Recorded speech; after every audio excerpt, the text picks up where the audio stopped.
অনেক দীর্ঘক্ষণ ঘোরাঘুরি করলাম, যেহেতু আজকে শুক্রবার নামাজের দিন। তো দেখেন মাছ, সাদা সাদা মাছ, বিভিন্ন ধরনের মাছ আমরা এই সমুদ্রে আসলে দেখতে পাই।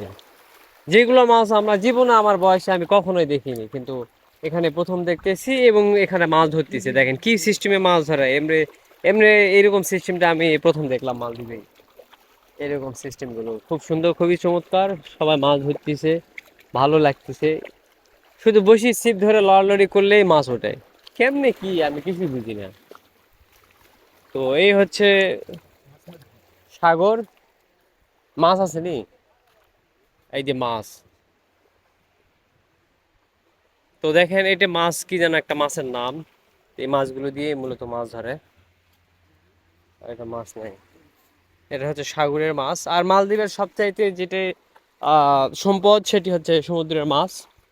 আর এই মাছ ছাড়া, মাছ আর এই এই দেশের পর্যটক, এই দুইটা ছাড়া মালদ্বীপ অচল।